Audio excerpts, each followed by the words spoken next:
This is Yair Davidiy speaking to you from the land of Israel. We believe the lost tribes to be found amongst Western nations, descendants of the tribes of Israel. Those who got lost a greater portion of the Israelite nation, lost the consciousness of their ancestry, lost awareness of who they were, but physically they remained together as concrete bodies, and they moved, they migrated, and eventually they reached Western Europe and populated other areas from there, and that is where their descendants are now to be found amongst those peoples, especially the English-speaking peoples. That is where the lost 10 tribes are. And the British monarchy, is important to those people. It played an important role in their history. It still has a prophetic purpose to fulfill. It was prophesied that they would have kings, and kings is what they do have. These monarchs. And associated with the kings is the Stone of Destiny, the Stone of Scone. And what exactly is it? What importance does it have? What significance does this stone, this piece of concrete material have? Also, what significance does it have for us? Stone of Scone, according to the Encyclopedia Britannica, it's also known as the Stone of Destiny. Scottish Gaelic is called Lia Fael. It for centuries was associated with the crowning of Scottish kings, and then 1206 it was taken to England, later placed under the coronation chair in which English kings who were coronated became kings. It weighs 336 pounds, so it's 152 kilograms. It's not that heavy, it's not that large. It's a rectangular block of pale yellow sandstone, considered to be of Scottish origin, and it measures 26 inches, 66 centimeters by 16 inches, 41 centimeters, by 11 inches, 28 centimeters. According to one Celtic legend, the stone was once a pillar upon which the patriarch Jacob rested at Bethel when he beheld the visions of angels. From the Holy Land it travelled to Egypt, Sicily and Spain, and reached Ireland about to be set upon the hill of Tara, where the ancient kings of Ireland were crowned. Thence it was taken by the Celtic Scots, who invaded and occupied Scotland. And about 840 CE it was taken by Kenneth and MacAlpine to the village of Scone. Scone is a village in Perthshire, in Scotland, near the River Tay, just north of Perth. Perthshire is just to the north of central Scotland. John Balliol, John de Balliol was the last Scottish king to be crowned on the Stone of Scone in 1292. After that, in 1296, Edward I of England invaded Scotland. He captured the stone and he took it back to England, and ever since then the kings of England were to be coronated on that stone. English Queen Elizabeth I reigned. She reigned without children, without a successor. She died in 1603. James VI of Scotland, who was related to her through Henry VIII, through a sister of Henry VIII, he inherited the throne of England. So so as well as being James VI of Scotland, he became James I of England, and he was coronated on the stone.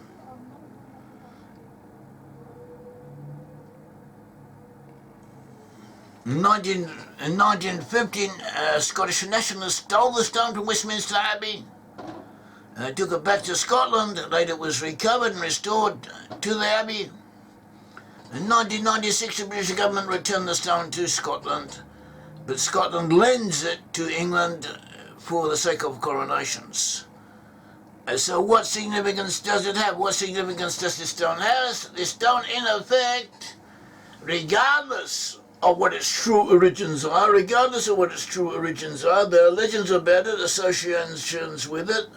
The most popular association that still prevails concerning the stone is that there's a stone upon which Jacob dreamt when he went into exile, when he slept at Bethel He dreamt he saw angels going up and down, and this represented the ascendancy over the world's kingdoms. And this was associated with the future of the seed of Jacob. And thus the idea of the stone upon which Jacob rested his head, the significance is that it connects the monarchs, the kings and queens of Britain, the monarchs of Britain, of England, with the biblical people of Israel and with the biblical story of the patriarchs. Significance of this stone. That is the significance of the stone, but there are other associations of British monarchs with the seed of David. The king of ancient Israel was prophesied that David would always have a descendant of his ruling over Israel. Jeremiah 33 verse 22 says, "The host of heaven cannot be numbered, neither the sand or the sea measured. So will I multiply the seed of David my servant, and the Levites that minister unto me." And it continues, "Moreover, the word of the Lord came to Jeremiah, saying, Consider you not what this people have spoken, saying the two families which the Lord has chosen, he hath even cast them off." That is the two families, because the 10 tribes were one family. The 10 tribes were one family. There were the Israelites originally 12 tribes. They divided into 2 different sections, 2 different families. The 10 tribes were in the north, and Judah was in the south. The 10 tribes were exiled and lost, and then more than a century later, a century and a half later, the southern kingdom of Judah was also taken into exile, and that happened in the time of Jeremiah. Jeremiah was speaking of it. He was saying that God had cast off the 2 families that he had. One was the 10 tribes, and the other was with the tribes of Judah. And it says he has, do you not consider what people are saying? The 2 families which the Lord chose, he hath cast them off. Thus you despised you my people, they should be no more a nation before me. 33:25. Thus says the Lord, if my covenant be not with day and night, and if I have not appointed the ordinances of heaven and earth. Jeremiah 33:26, and I will cast away the seed of Jacob and David my servant, so that I will not take any of his seed to be rulers of the seed of Abraham, Isaac, and Jacob, but I will cause their captivity to return and have mercy on them. And then he goes on, he continues. In 35:14, the days come that I will perform that good thing which I have promised unto the house of Israel and to the house of Judah. In those days will I cause a branch of righteousness to grow up unto David, and he shall execute judgment and righteousness in the land. But 33:17, David shall never want a man to sit upon the throne of Israel. So what, according to the simple meaning, are these verses saying? These verses are saying that David and the Levites would always rule over Israel. And in the same way as the Levites are still around, they're still part of the Jewish people. The Levites are found amongst Jews. The Levites include the Cohens and Levites are both from the tribe of Levi. And they, according to different statistics, also empirical evidence, what we see, the Levites comprise about 10 to 12% of the Jewish population, especially amongst the religious Jews, maybe close to 8% of the non-religious Jews, I don't know, but there's a little bit less. So that's what you have, and they're still here. And they're still available. So in other words, if we ever rebuild the temple, when we rebuild the temple, when we reinstall the worship of God Almighty, then Levites will be available to fulfill the role that they always had. They will not be lacking. So too we can say the same about David, the descendants of David. When once again we have our kingdom, restore our kingdom as it should be, the kingdom of united Israel, ruling over the land of Israel and doing what it should do, then we will have a king. And they will not lack candidates from which to choose the king. And even not only the king, but also other rulers, subsidiary rulers also will be available from David. That's what the prophecy is saying. But there are those who want to say it, to understand it, that in a sense it also meant in our time, all time, we should have rulers descended from David. So that might be a secondary meaning. There might be something to this, because even with the Levites, we find amongst the Jewish people that a good proportion of the rabbinical adjudicators, the chief, the outstanding rabbinical personalities, who play a great role, an important role in Judaism, they are descended from Levites. They have a disproportional role, contribution. They play a disproportionate contribution for the better on these matters. So in that way we can say that they are also fulfilling the role that was apportioned to them. So too we may suggest that perhaps David is doing the same. And as we said in our video on the Tea Tephi, David had numerous sons. Solomon, the son of David, was the one through whom the rulership was to continue. Solomon had 300 wives, 700 concubines, numerous children. Most of the kings of the house of David who followed after, they had several wives and they had several children, quite a few children. Here and there, they are mentioned. There must have been a very large number of descendants of David in a relatively short time. It's not hard to do if everything is going well. You have a few wives and you have several children from each one, and you can support them as you could if you belong to the royal house, and they have children. The same continues generation after generation. You very quickly get to large numbers. And famous Jews such as Rashi, 1040 to 1105, Abarbanel 1435, 1508, the family of Diane in Spain and Syria, still around with us today. The Maharal, 1512, 1609, and many other famous rabbinical scholars were believed to be descended from David. And the sons of David had been appointed as administrators over all Israel, 2 Samuel 8:18. And we have an Arabic inscription mentioning the house of David in Dan, in northern Galilee. And we also find in Nabon, there was a Jewish prince who ruled over the area, had autonomy. Charles Martel and his son Charles Martel and Charlemagne gave him an autonomous region in southern France, and he ruled over it, and he intermarried with the local nobility. He, at the beginning, was a religious Jew. Then his descendants changed. They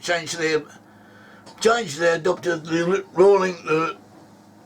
predominant faith, but their descendants continued and intermixed with the nobility of France and Normandy and Flanders, and apparently also of England. So in that way too, descendants of David, he was a descendant of David, so descendants of David could also have entered the British nobility.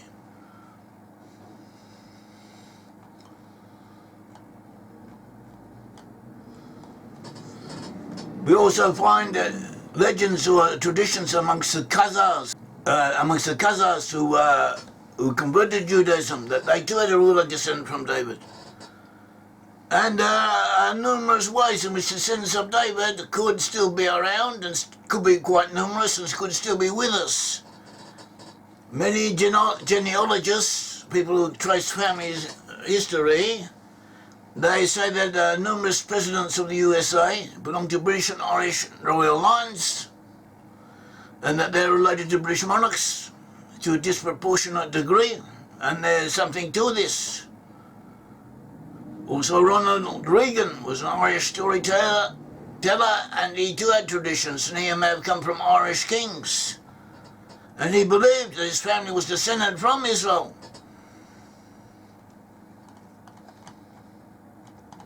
Remember that Edward IV of England, 1461 to 1484, he traces his ancestry back to King Jehoshaphat of Judah, 867-851 BCE. King Jehoshaphat was sent from King David. David begat Solomon. Solomon begat Rehoboam. Rehoboam begat Abijah, who begat Asa, who begat Jehoshaphat. And King Edward IV of England could trace his way back to him. He had a genealogical list tree showing his descent from him. So you can perhaps doubt how reliable this was, but indications are that there's something there. There was something to it.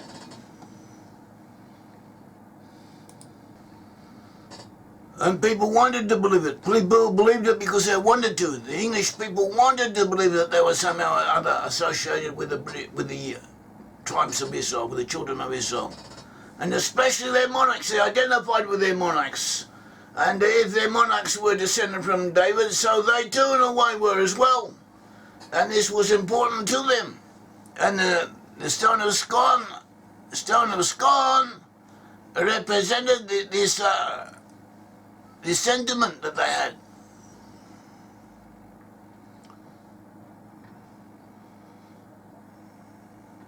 Stone of Scone was also associated with Tea Tephi. Tea Tephi was a princess who had, with Jeremiah. Tea Tephi was a princess who, with Jeremiah, had come to Ireland from the land of Israel, from Judah. Jeremiah went with her to Egypt. From Egypt they sailed to Spain. From Spain they sailed to Ireland. In Ireland, Tea Tephi married a local king, Heramon, and their descendants later moved to Scotland, and from there they moved to England. And they had brought with them a stone. And a person in 1532 there was related to this stone that they had brought with them a stone on which their kings had been consecrated. And those that said this was a stone known from biblical times that the kings of Judah had used for their consecrations. And this is a coronation chair. This is a stone in the coronation chair of the rulers of Britain. And this stone is believed to be the stone on which Jacob slept and dreamt of the angels ascending and descending when they went up to heaven. So if you remember the story of Jacob, Jacob was the son of Isaac.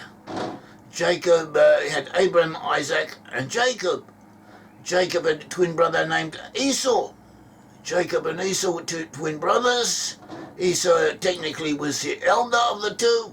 Esau was supposed to receive the blessing of the firstborn blessing, but he had already sold the firstborn right to Jacob, and therefore the blessing also should go to Jacob.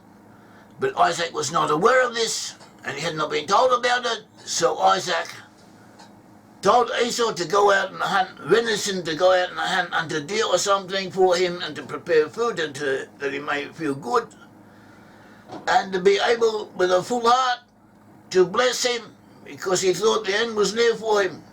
And Rebekah, the wife of Isaac, heard this, and she understood that the blessing should go to Jacob and not to Esau. Esau is also known as Esau.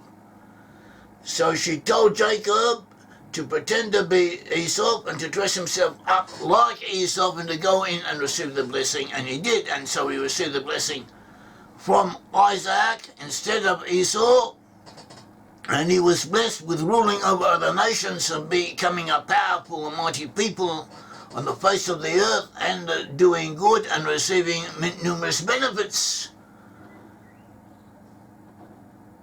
And after receiving the blessing went out, just as Esau came in, Esau learned what had happened, and after that he plotted to kill Jacob. Jacob therefore fled. He was sent out. He went out on the way to Laban, who lived in northern Syria approximately, and there he was to meet his future wives and to have 12 children and to return. At all events, at that point he was alone. He was alone, and he came to the area of Bethel, and he lay down to sleep, and he had a dream of angels going up and down. And these angels represent the domination, the future domination of the world. Let's see what the scripture says about this event. Genesis 28 says,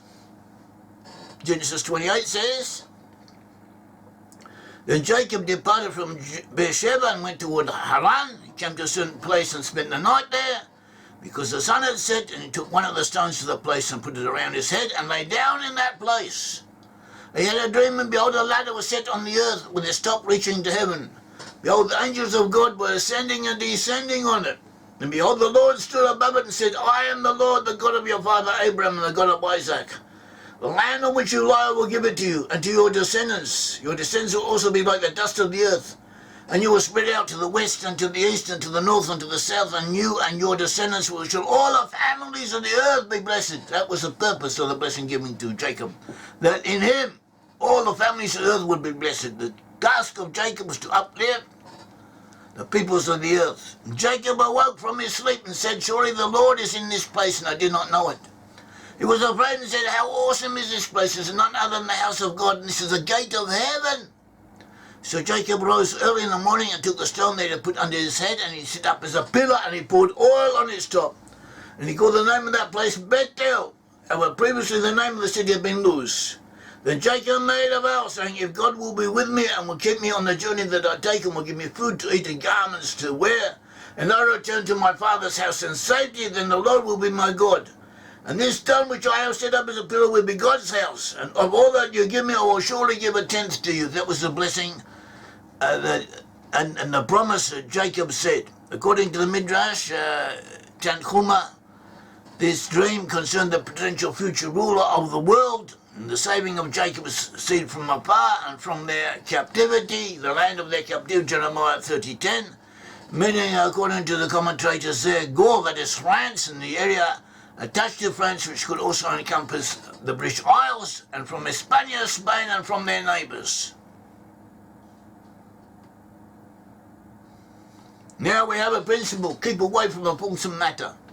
Exodus 23:7. You should not tell lies, you should not tell falsehoods, you should not spread things that you are doubtful about their truth. And you should keep an honest approach to life and tell the truth. Except in extreme circumstances, you should tell the truth, endeavour to tell the truth, or at least not tell lies. So this story of the Stone of Scone being the stone upon which Jacob slept may or may not be true. It may not be true, but it represents something. It represents the urge, the instinctive feeling, the longing of the British people to belong to ancient Israel. As at that time they felt it, and they still feel it, and it still has importance. So in this case we have something which is in a grey area. It may or may not be correct factually, but it represents something that the Bible tells us is true. And therefore, on that point, we have to accept it, or at least we have to accept what it represents to us, or what it should represent to us. We have a poem attributed to Sir Walter Scott, 1771-1832, concerning the Stone of Scone.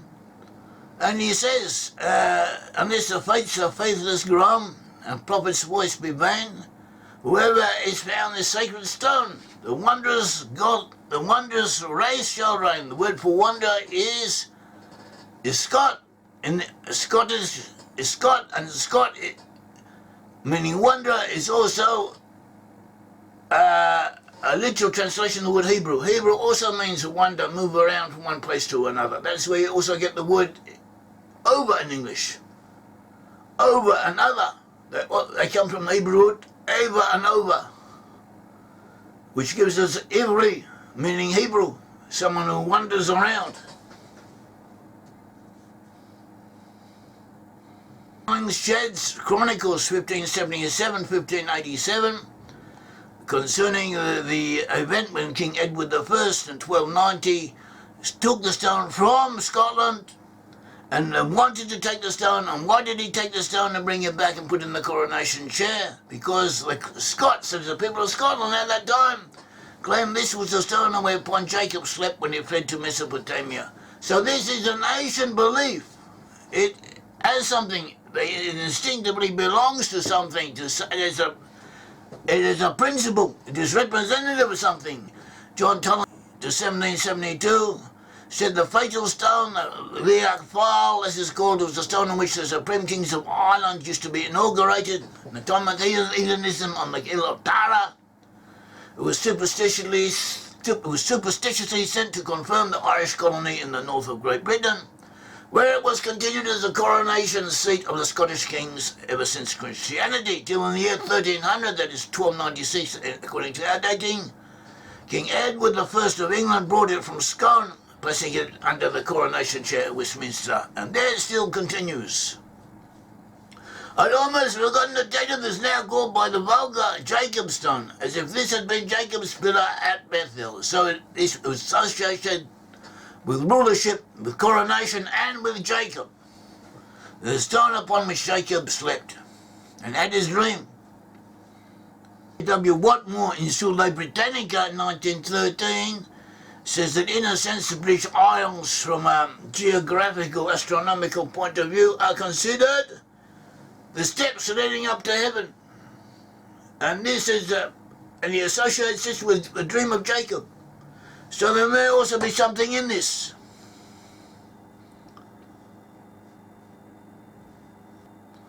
That the association of Britain with the dream of Jacob existed from the very beginning.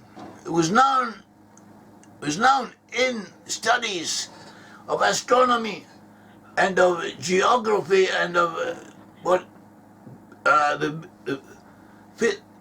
physical surroundings of ancient times, associated with Gomer. Gomer in the biblical book of Hosea represents the 10 tribes in the places of exile.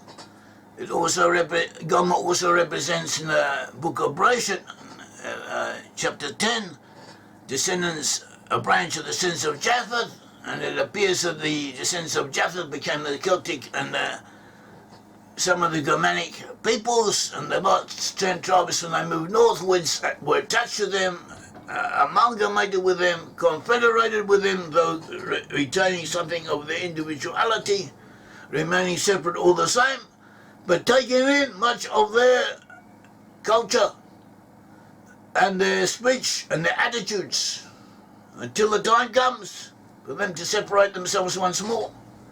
So we have spoken on this, about this. We've spoken about this in our commentary on Hosea, in our books, and books that we have on the subject, and also on our website. And this too, in a way, is associated with the ladder. This too is associated. This is associatable with the ladder reaching to heaven.